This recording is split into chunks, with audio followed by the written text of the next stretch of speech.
Alright, let's cut to the chase. This is the Samsung M36 5G. One that I've been using is very flashy. Orange haze is the color. Think of it as copper finish. Looks good on camera, and that's about where the excitement kind of ends.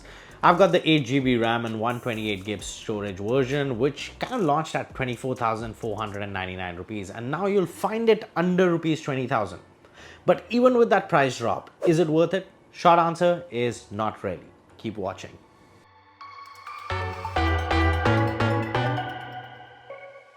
Now let's start with what you can see and feel first. The design. Now the phone looks clean at a glance with squared off edges and Samsung's classic matte back. But the devil lies in the details. The camera bump.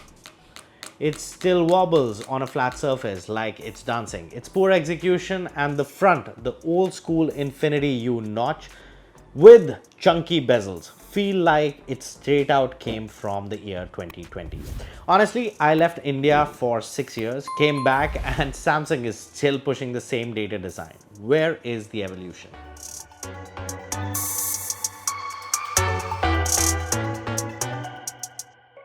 Now, displays are usually the saving grace for Samsung, and the case is the same on this one. The display on it is a 6.7-inch Super AMOLED panel with 120Hz of refresh rate. It's sharp, it's bright and colorful, there's no doubt about it. If you binge watch a lot or just want vibrant visuals, the display is the only strong reason to even consider this phone. But let's be clear, in 2025, this should be expected, not praised.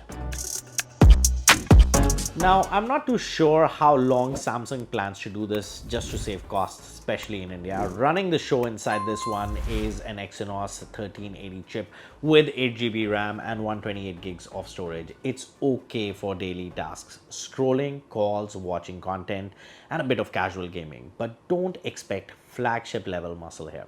One UI 7 runs well. Samsung has that part figured out, and yes, they are promising 6 generations of OS updates, which basically means 3 years of usable life.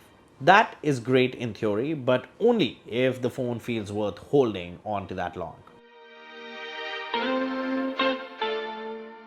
Now it's time for the camera. On paper, a 50 megapixel main shooter with OIS plus some sidekick lens. In real life, it's average. Daylight shots are passable, low lights are just meh, and you'll start noticing washed out colors and soft details the more you shoot. The 13 megapixel front camera, it's just serviceable at the best, and you'll get some decent selfies, but don't expect your Instagram to glow. And here's what annoys me.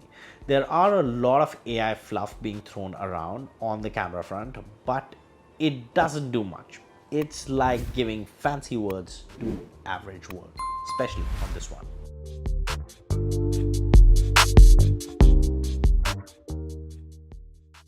On the battery front, it's got a 5000 milliampere battery on it. You'll get through a full day even with high brightness and 120Hz on. So yes, battery life is solid. But when it comes to charging, only 25 watt is supported. Takes a good hour plus to juice up the phone fully.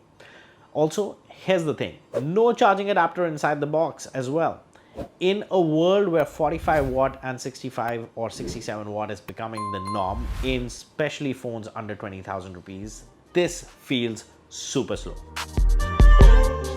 Now, when we talk about speakers, it's got a single bottom firing speaker, not loud enough, no stereo effect, watching videos without headphones, not enjoyable at all. And no, there's nothing new here, no IP rating, no fast fingerprint scanner, no wow features. It's safe. Too safe a phone. So, should you buy the Samsung M36 5G? If you're someone who only trusts Samsung and you want phones that are stable, secure, will get software updates without any question, this might just work for you. But for everyone else, honestly, skip it. At 20,000 rupees, other brands like Motorola, Realme, and Vivo are offering better designs, better cameras, faster charging, and more interesting tech. This phone just coasts on the Samsung name. Now, as someone who's reviewed phones for a very long time, I have to say this. It's time for Samsung to step it up in the mid-range game. This one looks like a placeholder, not a product. This was my no fluff take on the Samsung M36 5G. If you are looking to spend 20,000 rupees wisely, I'd say look elsewhere. The market is too competitive to settle for average. I'm Siddhartha Sharma. I'll see you in the next one. And no, I am not letting old school design pass just because it says Samsung on the box.